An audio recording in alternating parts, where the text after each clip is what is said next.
A decorated veteran arrives at JFK Airport with a single mission: to deliver a fallen comrade's medal and journal to his grieving family.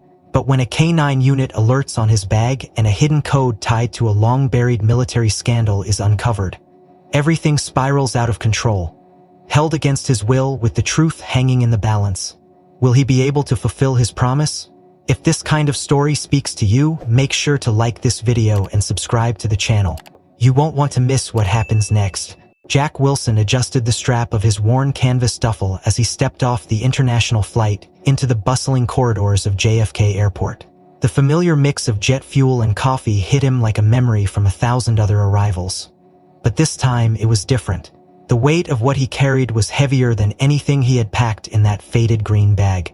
He moved with the deliberate, steady gait of a man who had learned patience in places where rushing meant dying. His 6-foot frame, though leaner now, still carried the posture of a former Army Ranger.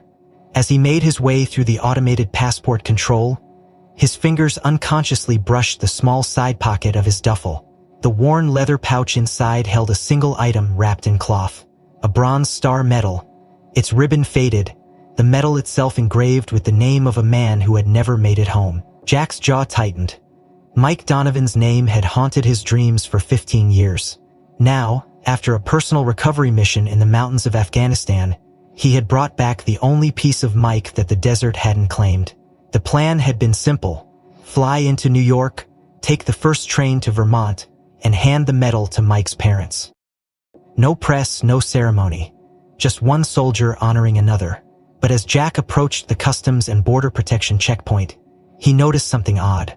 2 uniformed officers stood to the side, talking quietly with a K-9 handler. The German Shepherd at the handler's side was alert, eyes scanning the crowd with a focus that mirrored Jack's old unit's sweeps for IEDs. The line moved forward. Jack handed over his passport, trying to steady his pulse. "Coming from Dubai, sir?" the CBP agent asked, glancing at the entry stamp. "Yes, connecting through Doha," Jack replied, voice even. The agent's eyes flicked to the duffel bag. "Purpose of visit?" "Personal, visiting an old friend's family." That wasn't a lie, not exactly. The agent nodded but didn't stamp the passport. Instead, he spoke quietly into his radio. A second agent appeared. "Sir, would you mind stepping aside for a secondary screening?" Jack's heart sank. He knew the drill: secondary screenings weren't random, especially not after a trip like his. He offered a calm nod and followed the 2 officers into a small, glass-walled inspection room near the checkpoint. The K-9 unit entered shortly after. The German Shepherd, Rex, according to the patch on the handler's vest, sat beside its handler but soon fixated on Jack's duffel. Jack watched, heart pounding. The handler gave a command. Rex sniffed once, twice, then his body tensed. A low growl rumbled in the shepherd's throat. Jack's breath caught. He knew dogs. He'd served alongside K-9 units in Afghanistan. This wasn't an alert for explosives or drugs. This was recognition. The handler's brow furrowed. "That's unusual," he muttered. "What's in the bag, sir?"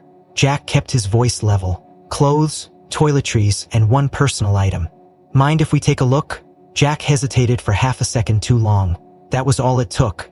The handler snapped his fingers, and Rex's growl deepened. Tail stiff, gaze locked on the side pocket of the duffel. The CBP agent unzipped the main compartment first. Jackets, shirts, nothing of note. Then he moved to the side pocket. Jack's fists clenched at his sides. The agent pulled out the leather pouch, unwrapped the cloth slowly. The room seemed to freeze. The dull glint of the Bronze Star caught the overhead lights. The agent stared. "Whose medal is this?" he asked quietly. Jack swallowed. "It belonged to Lieutenant Michael Donovan. KIA, missing in action. I recovered it last month." The room remained silent except for Rex's low growl. The CPP agent exchanged a glance with his partner. One of them stepped out, speaking hurriedly into his radio. Jack exhaled slowly, the beginnings of a sinking dread forming in his gut. He hadn't broken any laws. The medal wasn't contraband, but the name Donovan, still officially listed as MIA, would trigger all sorts of red flags. He knew the government had reasons to keep certain truths buried. Now he was caught in the middle of a storm he'd hoped to avoid. The K-9 handler looked at Jack curiously. "You served?" 15 years. Ranger Regiment." The handler nodded, eyes softening. Rex isn't reacting to drugs or explosives. He knows that scent. Probably picked up something from that metal or whatever else you had near it. Jack's stomach twisted. He'd held the metal tightly during the recovery mission. The scent of sweat, sand, grief. It would linger. More footsteps approached. A senior CBP officer entered, followed by a man in a dark suit. FBI by the look of him. Jack's pulse spiked. "Mr. Wilson," the FBI agent began, voice calm but firm. "We need to ask you a few questions regarding this item and your trip. Please come with us." Jack's shoulders squared instinctively. Years of training kicking in. "Am I being detained?" "You're not under arrest," the agent replied smoothly. "But we'd strongly advise your cooperation." Jack glanced at Rex, who had finally quieted, but remained fixated on the duffel. The dog knew. And now, so did the government. Jack gave a single nod. "Let's get this over with." As he was escorted from the screening room, one thought echoed in his mind. The mission wasn't over yet. Not by a long shot. Jack Wilson sat in the small, windowless interview room deep within the customs detention area of JFK Airport. The air was cold recycled, smelling faintly of antiseptic and tension. The room held only a metal table bolted to the floor and two chairs, one of which remained empty while the other supported Jack's solid frame. His duffel sat open on the table, its contents laid out with clinical precision. Across from him, Special Agent Robert Klein of the FBI flipped through a slim file. A CBP officer and the canine handler stood by the door, arms crossed, eyes wary. Rex had been taken out a few minutes earlier, though Jack could still hear the faint jingle of the dog's collar beyond the steel door. Klein closed the file and fixed Jack with a steady gaze. "Mr. Wilson, let's start from the top. You brought this," he said, sliding the leather pouch toward Jack, still partially unwrapped, the faded bronze star metal gleaming faintly under the harsh fluorescent lights. Jack held his gaze. "Yes, I recovered it during a private mission in Kunar Province, Afghanistan, 3 months ago." Klein arched an eyebrow. "Private mission, funded by a veterans group. We go back to retrieve the remains of the missing. No official government sanction, but the DoD is aware of our work." Klein exchanged a look with the CBP officer. "And this particular medal belonged to Lieutenant Michael Donovan?" "It did," Jack said quietly. "And where did you find this?" Jack exhaled through his nose, the words tasting of sand and grief. "Inside a collapsed cave. We'd followed leads from local contacts. Took us 10 days to get there. We found a partial set of remains. And this?" He gestured to the medal. It was in a small pouch, next to what was left of Donovan's gear. Klein leaned back in his chair, steepling his fingers. "You're aware, Mr. Wilson, that Lieutenant Donovan is still officially classified as missing in action." "I'm painfully aware," Jack said, voice roughening. "That's why I'm here. The government hasn't updated the family. They deserve to know the truth." Klein's gaze hardened. "And yet you didn't go through official channels." Jack's fists tightened on the table. "I tried. Filed a report through our liaison with CENTCOM. No response. I waited. Weeks went by. Then I was told off the record that certain parties preferred the MIA status to remain unchanged. Political reasons." The room went still. The CBP officer shifted uneasily. Klein's expression remained unreadable. He opened a second file and slid a document across the table. Jack glanced down. It was an official Department of Defense status report. Donovan, MIA, presumed dead. No personal effects accounted for. "So you understand, Mr. Wilson," Klein said. "The presence of this metal in your possession raises serious questions." Jack met his gaze unflinchingly. "The only question that matters is why Donovan's family hasn't been told." Klein closed the file. "How did the metal survive?" "The pouch was sealed, water-resistant. The ribbon was faded, but the metal remained intact." Jack paused. "I also recovered a field journal, Donovan's. It's in the bag."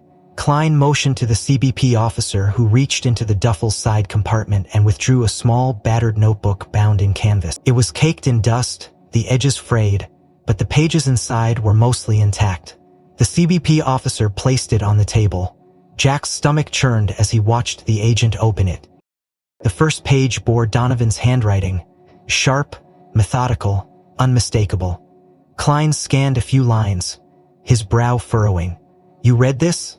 "Only enough to confirm it was his," Jack said quietly. It contains personal reflections, operations details, maybe more. I stopped reading out of respect. Klein's lips pressed into a thin line. We'll need to examine it fully. Jack nodded, though the thought gnawed at him. Donovan's words, his last testimony, might soon be buried in some classified vault. Klein returned his attention to the metal, lifting it gently, turning it over in gloved fingers. The inscription gleamed faintly, Lt. Michael Donovan, 75 Ranger Regiment. Klein set it down carefully. You understand why this? He tapped the metal with a cowls for finger.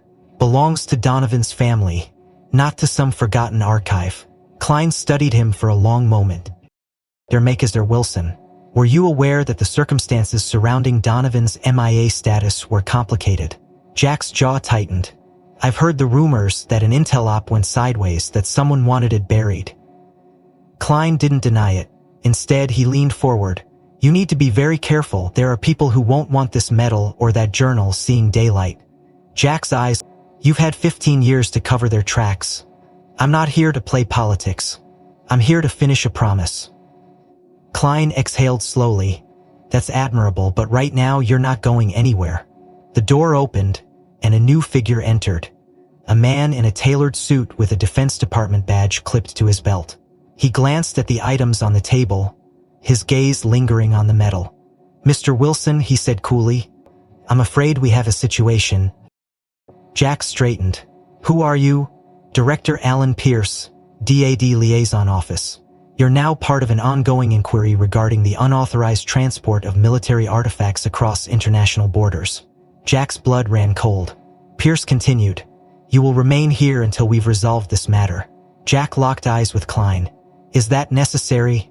Klein didn't answer. Pierce gave a thin smile. We're not here to cause trouble. We just need clarity. Jack swallowed his rising anger. Then start by asking why Donovan's file is still a lie. Pierce's smile faded. We'll get to that. For now, please remain cooperative. Jack forced himself to nod, though every instinct screamed at him to act. Across the table, the metal seemed to gleam a little brighter under the cold light, as if challenging the silence that now thickened the room. The room felt colder now, though Jack suspected it was more about the shift in tone than any change in temperature. The arrival of Director Pierce had made one thing abundantly clear. This was no longer a simple customs issue.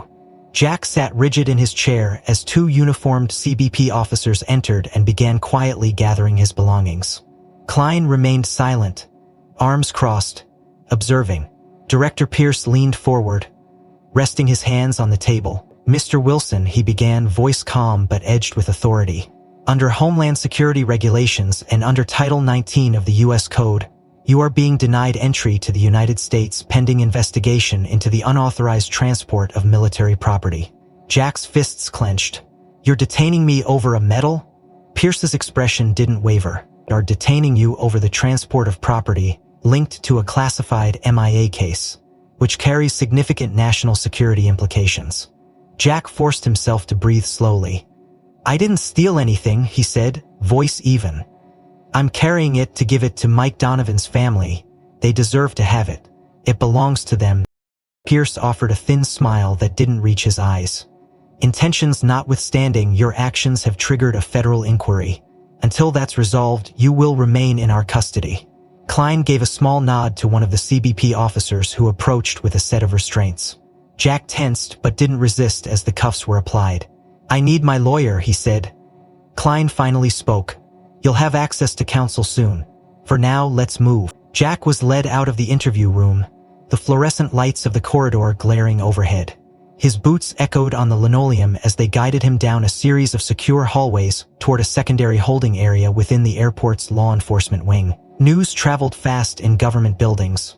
As Jack was processed, fingerprinted, photographed, and logged into the system, a few agents passed by with curious glances. It wasn't every day a decorated ranger was marched through an airport in cuffs. Jack kept his gaze steady, shoulders squared, refusing to give them the satisfaction of seeing him break. Inside the holding room, he was seated on a hard bench bolted to the wall.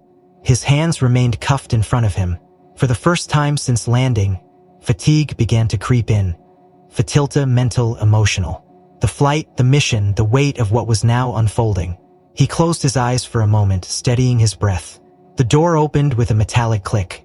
A new figure entered, a man in a simple dark suit, no tie, ID badge clipped to his belt. Mid-40s, lean build, sharp eyes that scanned the room in an instant. His gaze landed on Jack, and something flickered across his expression. Recognition. The man closed the door behind him and approached. "Jesus, Jack Wilson," he said quietly. Jack opened his eyes, frowning. The voice was familiar, though roughened by years. "Do I know you? You should," the man said, pulling a chair closer and sitting opposite. "He's Tom Rourke, 3rd Battalion. We served together. I was with Mike Donovan's squad before I rotated out." The name hit Jack like a sucker punch. Rourke had been a solid NCO, sharp and dependable. Jack studied him now, older, lines etched deep from years of service. "Tom," Jack said hoarsely, "I thought you'd left the bureau." "I did, for a while. But I'm back on a task force now, counterintelligence. Got pulled into airport rotation this month." He gestured toward the hallway. "Heard the chatter. Knew it had to be you." Jack exhaled. "They're detaining me over Mike's medal." Rourke leaned in, voice turned. "You saw it. The brass is nervous. The fact that it's surfaced, and that you're the one bringing it, puts them in a corner." Jack's jaw set. "It should have been in Mike's family's hands years ago." Rourke nodded grimly. "You always were stubborn as hell." He rubbed his chin. "Listen, officially I can't interfere, but I'm gonna be straight with you. There's heat coming down from high places. This isn't about you anymore, it's about what that medal represents." Jack met his gaze. "I'm not giving it up, not without a fight." Rourke's eyes softened slightly. "You won't have to, but you need to play this smart. Lawyer up, keep your mouth shut beyond the basics. There are people who'd love to twist this into something bigger." Jack nodded slowly. "Understood." Rourke stood, glancing toward the door. "I'll do what I can from my side, no promises. But if anyone asks, I didn't say a damn thing to you." Jack gave a faint smile. "You always were good at bending the comes with the job," Rourke said, already moving toward the door. He paused, looking back. "For what it's worth, I'm glad it was you who found him. Mike deserved that much." Jack swallowed the lump rising in his throat. "Yeah, he did." The door clicked shut, leaving Jack alone once more. The fatigue pressed heavier now, but beneath it, something harder burned. Resolve. He'd survived worse than this. He would see this through. The sound of footsteps approached again, firmer this time. Another door opened, voices sharp and official. More questioning awaited. Jack straightened, shoulders back, eyes clear. The fight was just beginning. The fluorescent lights buzzed softly above Jack's head as he sat back at the metal table in the secondary interrogation room. The cuffs were off now, but the message remained clear. He wasn't free to leave. 2 agents occupied the room with him. Klein had returned, face more guarded than before, and a younger defense intelligence analyst named Amanda Liu had joined. Her laptop open in front of her, fingers poised over the keyboard. Director Pierce had stepped out briefly, but his shadow still loomed over the conversation. Jack kept his breathing steady, his posture relaxed but ready. He had played this game before, countless debriefings in his Ranger days, but this time, the stakes were personal.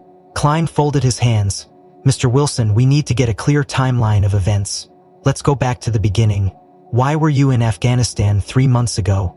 Jack met his gaze steadily. "He was part of a recovery team, a private effort funded by the Veterans Recovery Alliance. We operate under informal coordination with CENTCOM. The mission was to search for remains of missing U.S. personnel in known combat zones." Liu typed quickly, her eyes flicking between Jack and the screen. Klein's expression remained neutral. "And during this mission, you found Lieutenant Donovan?" "We did," Jack said, voice tightening. He'd been following leads for months. A local contact, former Afghan commando, tipped us about a remote cave system in the Kunar Mountains. Took us 10 days to reach it. Inside, we found remnants of gear, U.S. issue, and partial skeletal remains. Nearby, we found this. He gestured to the medal still resting on the table. "And the journal." Liu glanced at Klein, then back at Jack. "Did you notify U.S. authorities upon recovery?" Jack exhaled slowly. "Yes. We documented everything, including photos and GPS coordinates. The report was filed through our liaison at CENTCOM within 24 hours of extraction. Klein's brow furrowed.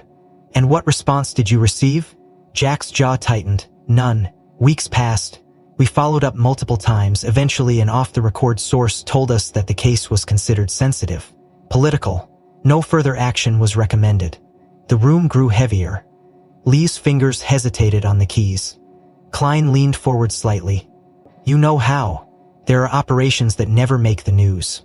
Missions that go off the books. Mike's death wasn't clean. Someone didn't want it reopened. Klein sat back, face unreadable. So, faced with official silence, you decided to bring the medal here yourself? That's right, Jack said firmly. Mike's parents have lived 15 years not knowing the truth. They deserve closure. I wasn't going to let bureaucrats bury this again. Liu's fingers moved again, recording every word. Klein's voice dropped. And the journal? Jack took a breath. It was with the remains, tucked inside what was left of Mike's field pack.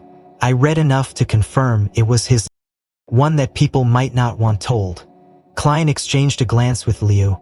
You understand that transporting such an item without clearance is a violation of federal law. Jack's eyes narrowed. I understand that doing nothing would be worse. Silence hung between them. Liu looked down, her expression momentarily conflicted before returning to professional detachment. Klein's voice softened, almost weary. Jack, I don't doubt your intention, but we can't ignore procedure. There are channels for this. Jack leaned forward, voice low but steady. Channels that failed us. I fought beside Mike.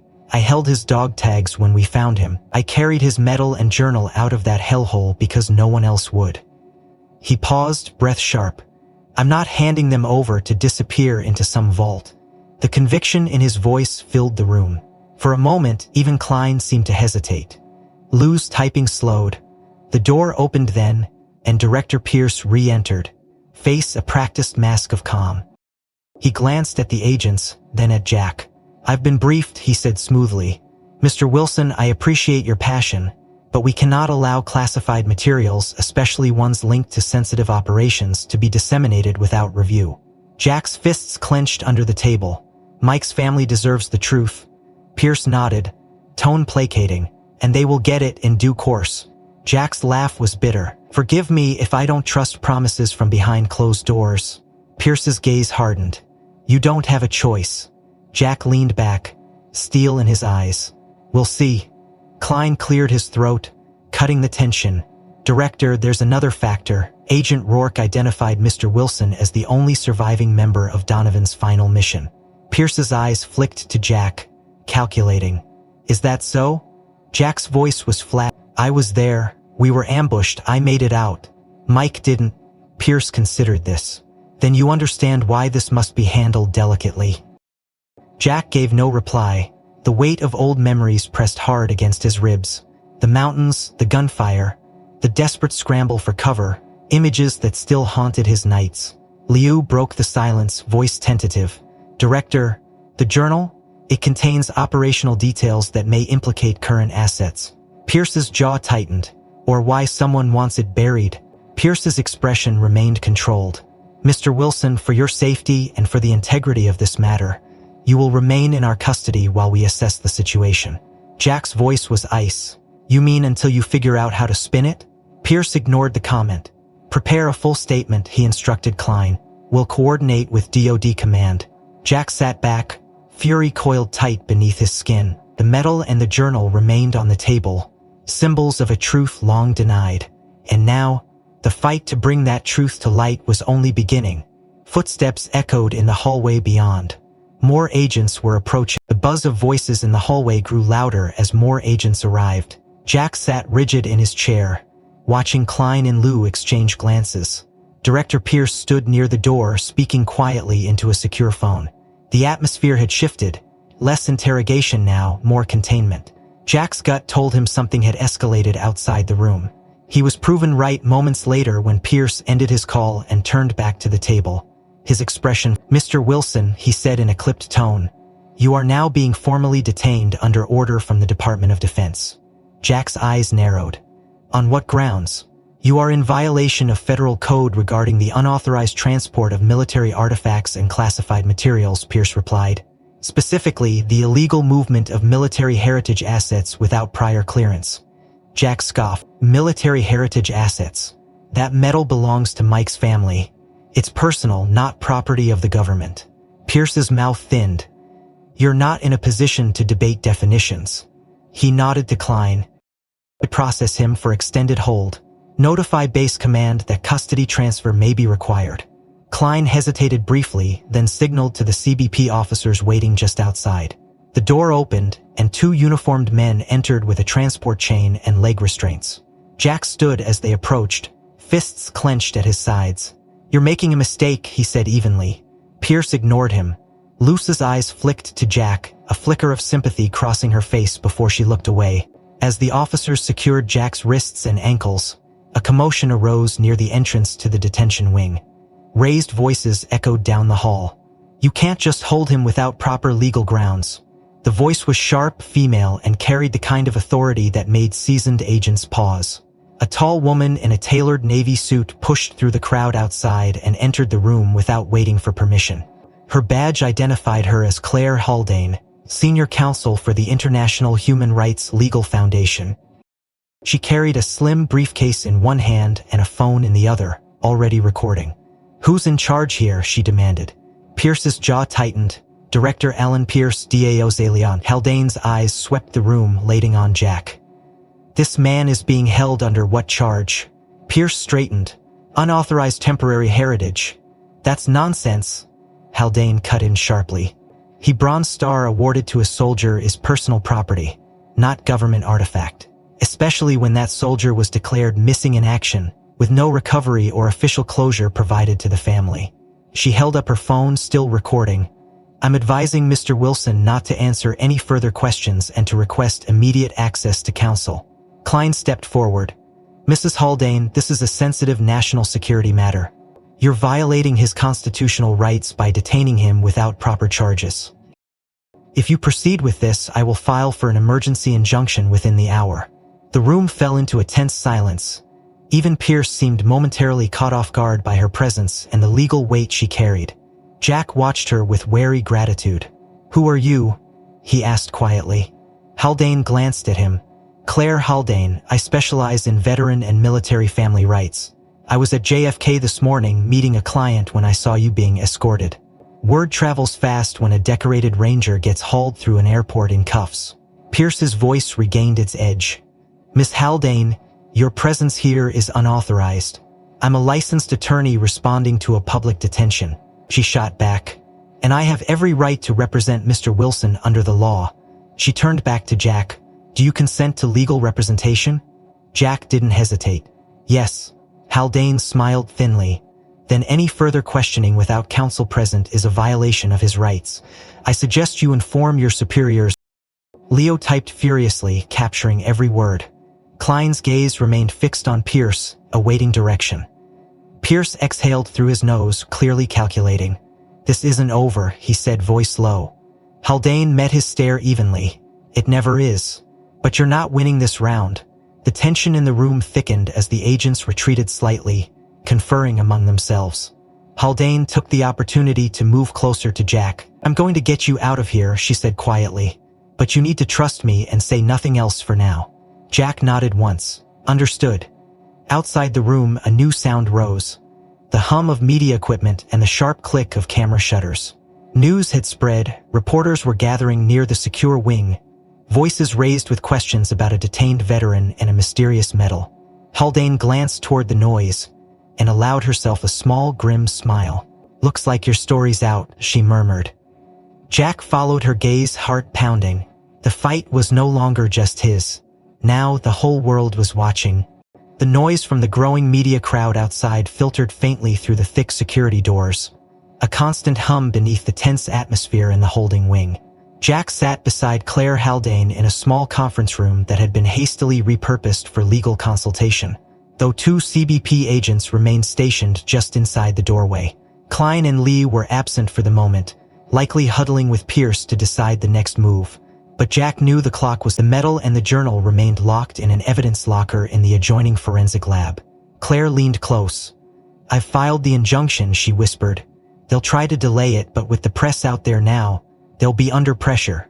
Stay calm, stay silent unless I signal otherwise." Jack nodded, his jaw tight. He trusted her, but he also knew that trust alone wouldn't stop the forces trying to bury the truth. Across the hall, in the forensic lab, technician Michael Chen studied the Bronze Star medal under a high factory magnifier. The initial scans had revealed nothing unusual, but as Chen rotated the medal beneath the lens, a faint irregularity caught his eye on the inner rim of the mounting loop. Frowning, he adjusted the focus and applied a low-angle light. There, barely visible beneath years of wear, was a series of micro-engraved numbers. Chen leaned closer. "Hey," he called softly to the analyst beside him. "Take a look at this." The analyst peered through the scope. "Serial code, not standard issue," Chen replied, already typing the numbers into the military database. The screen flickered, then displayed a match. His brows rose. The code was linked to Unit 77A, a now-defunct special operations group that had been at the center of an arms trafficking scandal 6 years earlier. Classified reports indicated that Unit 77A had been involved in the unauthorized transfer of advanced weaponry to black market channels during covert operations. The case had been closed quietly, with several key figures reassigned or discharged under vague circumstances. Chen's heart pounded. Why would Donovan's medal be marked with their code? He flagged the finding and sent an encrypted alert up the chain. Meanwhile, outside the lab, Rex stood with his handler, restless. The handler noticed the dog's agitation and gave a soft command. "Easy, boy," but Rex remained fixated on Jack's duffel, which had been brought back for reprocessing after Haldane's intervention stalled the immediate confiscation. The handler hesitated, then decided to let Rex approach under controlled observation. "Go ahead," he said softly, unclipping the leash. Rex moved with purpose, nose twitching as he circled the bag. When his muzzle reached the compartment holding Donovan's journal, his entire posture shifted. Ears pricked, body tense, a low growl building in his throat. The handler's eyes widened. "Alert!" he called out, drawing the attention of nearby agents. Liu arrived moments later, eyes narrowing as she watched Rex's reaction. "What is it?" she asked. The handler shook his head. "He's reacting to something inside that journal." Liu frowned. "Run a secondary scan."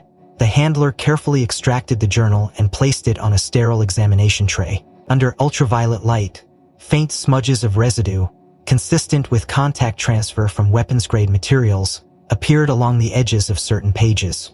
Leo's pulse quickened. "Get that thing opened," she ordered. Technician Chen arrived, still pale from his own discovery. He relayed the information about the engraved code to Leo in a hushed tone. Her eyes widened. "This just got a lot bigger," she muttered, opening the journal with gloved hands. Liu and Chen began scanning its contents. Most entries were standard field notes, locations, weather, unit morale. But about halfway through, they found a series of entries marked with red tabs. The handwriting tighter, more urgent. Leo read aloud, "Feb 17, confirmed sighting of unauthorized crate transfers at FOB Kilo. Serial codes match missing inventory from 77A manifest. Suspect internal collusion." She turned the page. Feb 20. Threatened with reassignment after reporting findings. Told to drop inquiry, suspect higher-level cover-up. Chen glanced at her. "He knew," he said quietly, "and he was going to expose it." Liu nodded grimly.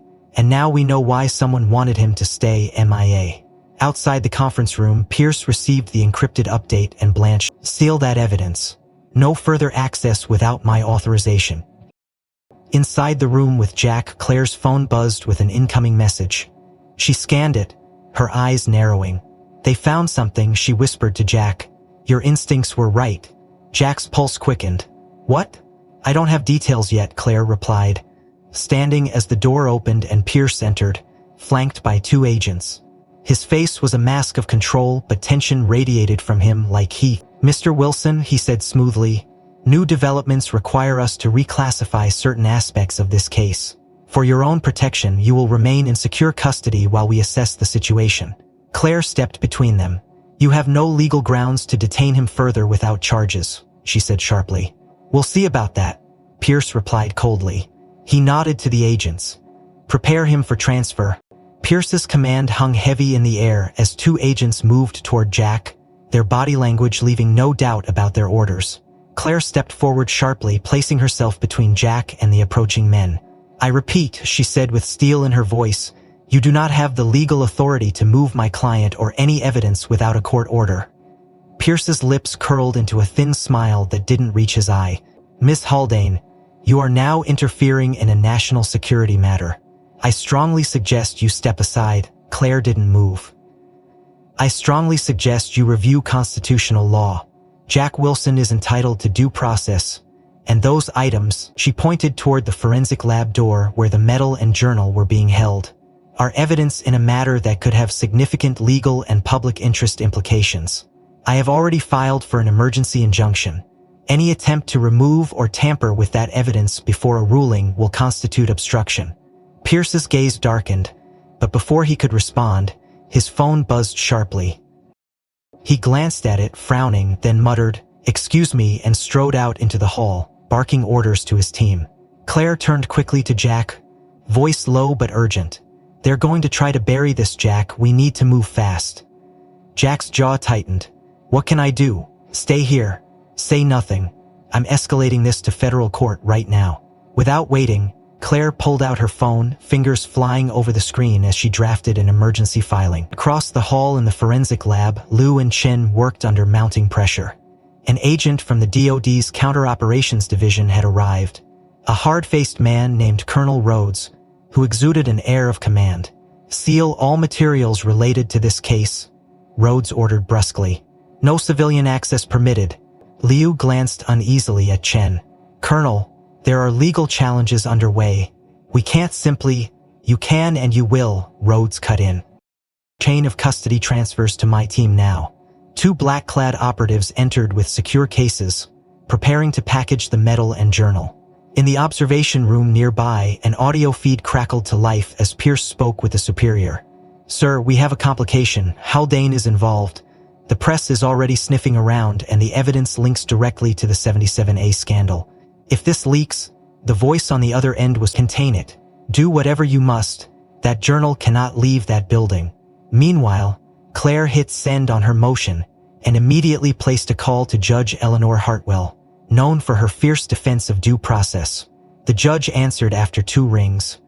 "Claire, I just saw your filing. What's going on?" "Your Honor, I'm at JFK. The DoD is attempting to seize and likely destroy key evidence tied to an unsanctioned arms trafficking scandal.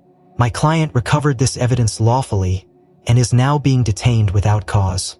Hartwell's voice sharpened. "You'll issue a temporary restraining order effective immediately. They cannot move or alter that evidence until we've had a hearing." Claire exhaled. "Thank you, Judge. I'll notify them now." She ended the call and turned back to Jack. "We've got a TRO. They're going to hate it, but it buys us time." Moments later, Pierce re-entered the room, flanked by Rhodes. Claire stepped forward, legal document in hand. "Director Pierce, Colonel Rhodes, you are hereby served with a federal temporary restraining order. You are forbidden from moving, altering, or seizing any evidence related to this case until further judicial review." Rhodes scowled. "You can't be serious." Claire's eyes blazed. "Quite serious, and unless you want federal marshals crawling all over this airport, you'll comply." Pierce's jaw worked as he counted. "Fine," he said through gritted teeth. "But this is temporary." Claire smiled coldly. "Everything is." Across the hall, Liu and Chen were ordered to halt the evidence transfer. Chen, relieved, locked the medal and journal back into the secure storage, logging the chain of custody carefully. Liu glanced toward the observation window where Pierce and Rhodes conferred tensely. "This just became a war," she murmured. Back in the holding area, Jack leaned forward. "Claire, they're not going to stop, are they?" Claire shook her head. "No, but now they have to fight us in the open, and with the press watching, that's not where they want to be." Outside, the media presence had swelled, cameras trained on every entrance. Reporters jostled for position, shouting questions at any official who passed. Claire glanced at her phone again. "We need to get the judge's order formally posted to the airport command. That way, every officer here knows they're liable if they violate it." Jack hid a small smile. Don't thank me yet, we're just getting started. In the conference room down the hall, Pierce slammed a fist onto the table. We need another way to control this narrative. Rhodes's eyes were cold. Then we discredit him. Leak what we can, paint him as unstable. If we can't suppress the evidence, we bury him instead. Pierce nodded grimly. Make it happen. Outside, unaware of the latest threat forming, Claire prepared her next move. Need to brief the press, she told Jack. Get ahead of their spin. I'll be back soon, stay strong. Jack met her gaze with grim determination. I can handle it. As Claire strode toward the media area, Jack sat alone, muscles coiled with resolve. The medal and the journal were safe, for now. But the real fight was only beginning. The media presence outside the secure wing of JFK had swollen into a full-blown frenzy. News vans lined the outer perimeter, satellite dishes pointed skyward, while reporters pressed against the glass doors and metal barricades, shouting questions into live cameras. Inside the legal office hastily established near the holding area, Claire stood before a bank of monitors displaying the live feeds. We've lost control of the narrative, she told Jack grimly. But that also means the government can't control it either. Jack nodded. Good. Let the truth breathe. The tipping point had come when the Donovan family, finally alerted to the unfolding situation by sympathetic channels, released a public statement through their attorney. On national broadcast, Mary Donovan, a stoic woman in her late 60s, stood at a podium flanked by her husband and their lawyer. The Bronze Star belongs to our son, Lieutenant Michael Donovan, who was taken from us 15 years ago. No one from the military informed us of this recovery. We first learned about it through the press this morning. We demand that the Department of Defense release our son's personal effects to us immediately. They are not government property. They are the last pieces of our son we will ever have. The statement reverberated across news outlets within minutes, sending social media into an uproar. Hashtags demanding justice for the Donovan family trended globally. Inside the airport's makeshift courtroom, set up in a conference hall repurposed under emergency judicial order, Judge Hartwell presided with a firm hand. The room buzzed with tension as lawyers, agents, and members of the press filled every available seat. Jack, now dressed in a clean set of clothes provided by Claire's team, sat beside her at the defense table. Across the aisle, Director Pierce and Colonel Rhodes represented the government's position, flanked by a cluster of military legal advisors. This hearing will determine the legal custody of the evidence in question, Hartwell began, her voice carrying through the packed room. Until such time as a full review can be conducted, we will examine whether there is sufficient cause to prevent the release of the items to the Donovan family or their continued seizure by federal authorities. Claire rose first. Your Honor, we contend that the medal and the journal are the personal effects of Lieutenant Donovan and should be released to his next of kin. Furthermore, evidence presented by the government to justify their seizure is based on claims of classification that postdate the items' recovery. These items were not part of any classified program when Lieutenant Donovan carried them. Rhodes stood sharp. Your Honor, the presence of coded identifiers on the medal and sensitive operational details within the journal make these items subject to national security protections under existing statutes. Hartwell eyed him coolly. I will remind you, Colonel, that statutes do not override due process. The burden of proof remains with you. Claire leaned forward. Additionally, we request that testimony be entered regarding the forensic handling of these items, specifically, the reaction of the K9 unit involved in their discovery.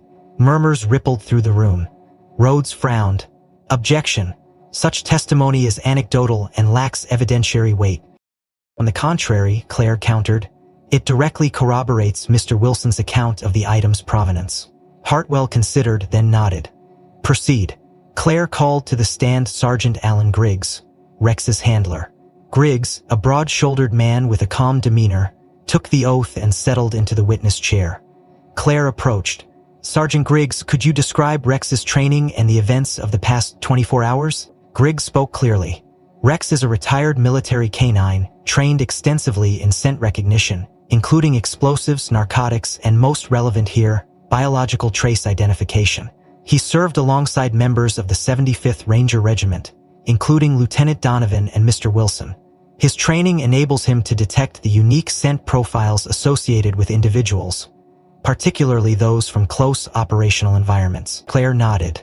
And when Rex encountered Mr. Wilson's duffel bag, he exhibited an immediate alert behavior, focused on the compartment containing Lieutenant Donovan's journal, Griggs confirmed. The significance of that reaction: it indicates recognition of a scent associated with Lieutenant Donovan, consistent with prolonged close contact, such as that of personal gear carried by the individual. Claire turned to the judge. Your Honor, this corroborates Mr. Wilson's testimony regarding the journal's recovery and provenance. Rhodes stood abruptly. The dog's reaction does not prove the items are devoid of classified material, Griggs calmly replied. It does confirm they were handled by Lieutenant Donovan himself. Hartwell raised a hand, silencing further argument. Sergeant Griggs's testimony will be entered into the record as corroborative evidence. Claire resumed her seat, shooting Jack a brief, reassuring glance. Across the aisle, Pierce and Rhodes conferred in hushed tones, their frustration evident. Outside the courtroom, the Donovan family had arrived under media escort. Cameras captured their solemn procession as they entered the building, underscoring the personal stakes at the heart of the legal battle. Jack watched their arrival on the monitors with a clenched jaw. They deserve this, he whispered. Claire placed a steadying hand on his arm. We'll get there. Judge Hartwell rapped the gavel. You will recess briefly to review the final submissions before issuing a ruling on the provisional custody of the contested items. As the courtroom emptied into the buzzing hallway, Claire leaned in. They're running out of moves, Jack, but they won't go quietly. The courthouse conference room buzzed with tension as Claire scrolled through her phone, her fingers pausing on an encrypted message that had just arrived. Her eyes narrowed as she read the content twice, then glanced at Jack, her voice dropping to a whisper. We've got an inside source, she said. Jack leaned closer, his pulse quickening. Who? He, former member of Donovan's unit. He's now working inside the Pentagon. He says the entries in the journal are accurate, completely accurate. There was a deliberate effort to suppress the investigation after Donovan raised the alarm about the arms transfers. Jack's jaw tightened. So Mike was right, he tried to blow the whistle and they buried it with him. Claire nodded grimly. The source is ready to go on record if needed. He wants to ensure the truth comes out. Across the room, Pierce and Rhodes remained locked in quiet conversation, their postures tense. Word of the Donovan family's arrival and public statement had already forced their hand in the court of public opinion, but the new revelation threatened to tip the legal battle decisively. Claire tapped a quick reply to the source, requesting a sworn affidavit and formal testimony. Moments later, her phone vibrated again. Attached was a signed statement from Lieutenant Colonel Eric Hastings, who had served as Donovan's superior during the deployment in question. His declaration confirmed that Donovan had uncovered evidence of illicit arms transfers linked to Unit 77A, and that attempts to escalate the findings had been systematically blocked by higher command. Claire forwarded the document to Judge Hartwell's clerk immediately. Meanwhile, the media coverage outside the terminal reached a fever pitch. Live broadcasts looped the Donovan family's plea, headlines screaming about the government cover-up and the fight for a fallen soldier's dignity. Inside the temporary courtroom, the judge reconvened the hearing, her expression stony. Counsel, are there any further submissions before I issue my preliminary ruling? Claire rose smoothly. Your Honor, we have just received corroborating testimony from Lieutenant Colonel Eric Hastings, formerly of the 75th Ranger Regiment, and currently stationed at the Pentagon. His sworn statement verifies the authenticity of the entries in Lieutenant Donovan's journal and confirms deliberate suppression of the related investigation. We submit this as additional evidence. A murmur swept through the room as the clerk handed the document to the judge. Rhodes visibly paled, while Pierce's mouth compressed into a thin, grim line. Hartwell read the affidavit carefully, her brow furrowing deeper with each paragraph. When she finished, she looked up, her gaze piercing.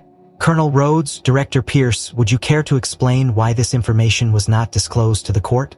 Rhodes rose stiffly. Your Honor, these matters fall under compartmentalized intelligence protocols. Not all information is subject to standard evidentiary review. Hartwell's voice was ice. This court will decide what is subject to review. At this juncture, your department's actions appear to constitute obstruction rather than protection of national security. Claire seized the moment. Your Honor, in light of this new evidence and the overwhelming public interest, We respectfully request that the court grant immediate release of all personal effects belonging to Lieutenant Donovan, to his family, and that the Department of Defense formally acknowledge the recovery of his remains." Hartwell nodded slowly. "I am inclined to agree. The burden of proof for continued government custody of these items has not been met. Furthermore, this court will issue an order requiring the Department of Defense to update Lieutenant Donovan's official status to reflect the recovery of his remains." The court well erupted in a flurry of activity as reporters rushed to relay the breaking news. Pierce and Rhodes conferred hurriedly, their control of the situation slipping with every passing second. Outside the courtroom, Mary and John Donovan received the news from their attorney with tears streaming down their faces. "After all these years," Mary whispered, "he's finally coming home." Back inside, Judge Hartwell finalized her ruling. The Bronze Star Medal, field journal, and any other recovered personal effects of Lieutenant Donovan shall be released to his next of kin forthwith. Additionally, this court expects full cooperation from the Department of Defense in updating all related records. Claire exchanged a glance with Jack, her expression fierce with triumph. "We did it," she whispered. But Jack's eyes remained hard. "Not yet. They're still going to try something." Claire nodded. "We'll be ready." In the Government Council area, Pierce received a secure message on his phone. The Pentagon's Public Affairs Office, under mounting pressure from both the press and the Donovan family, had authorized a formal statement acknowledging the recovery of Donovan's remains. The statement was carefully worded but marked a seismic shift. The Department of Defense confirmed that the remains of Lieutenant Michael Donovan had been recovered and would be returned to his family with full honors. The media seized upon the announcement instantly, broadcasting it across every major network. Crowds outside the terminal cheered as the Donovan family emerged to address the cameras. "This is about more than just our son," John Donovan told reporters. "It's about every soldier who gave their life believing the truth would matter. We will not stop until every part of that truth is known." Inside the courtroom, as the proceedings wrapped up, Claire leaned toward Jack. "We've won this battle, but you're right. They'll come after us next." Jack's voice was low but steady. "Let them try."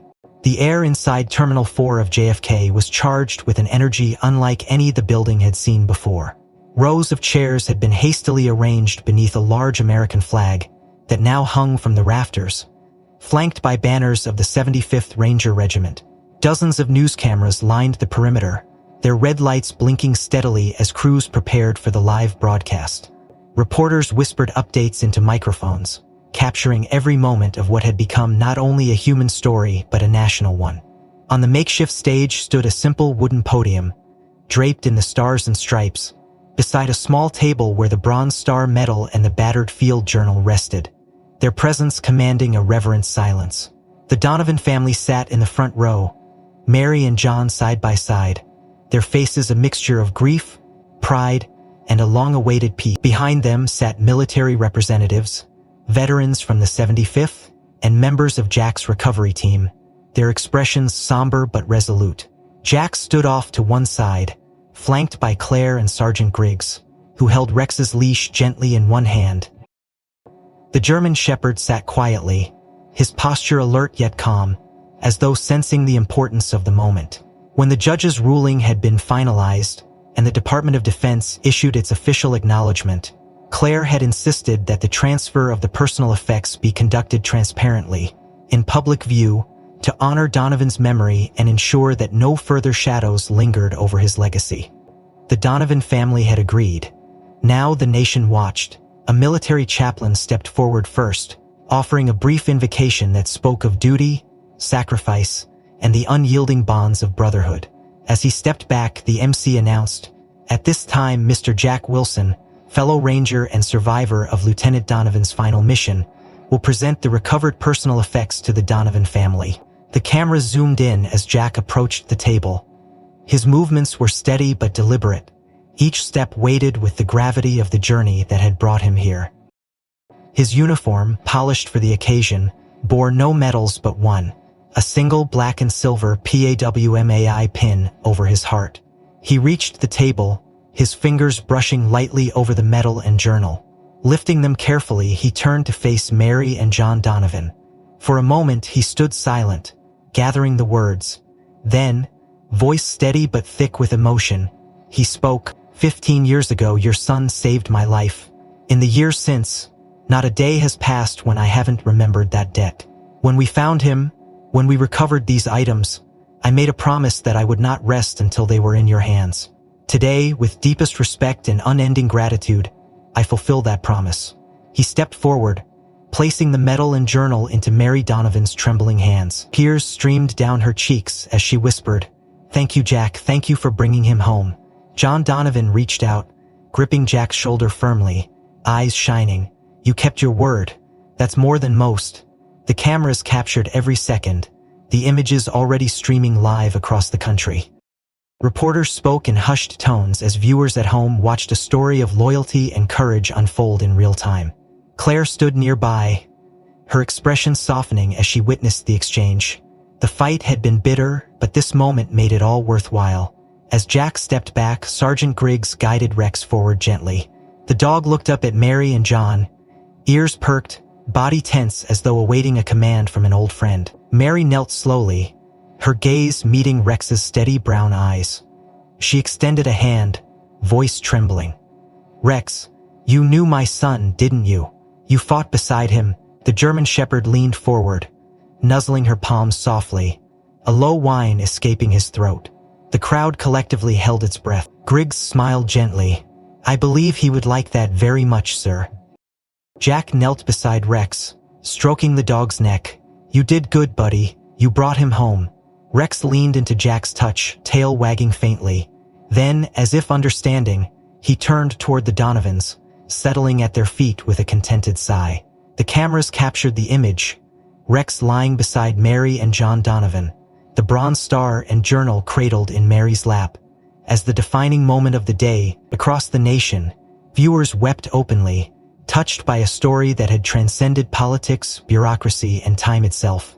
As the formal ceremony concluded, the crowd rose in respectful applause. Jack stood silently for a moment longer, eyes on Rex and the Donovans, then turned to Claire. "We did it," he whispered. Claire smiled softly. "Yes, we did." Outside, the sun had broken through the clouds, casting shafts of light across the tarmac. News anchors spoke in reverent tones about loyalty, sacrifice, and the bonds that connect us all. What part of Jack and Rex's promise had finally been kept? If the story touched your heart, don't forget to like the video and subscribe to the channel. There are more real stories of loyalty, sacrifice, and the bonds that connect us all. What part of Jack and Rex's journey resonated with you the most? And where in the world are you watching from? Share your thoughts in the comments below. I'd love to read them.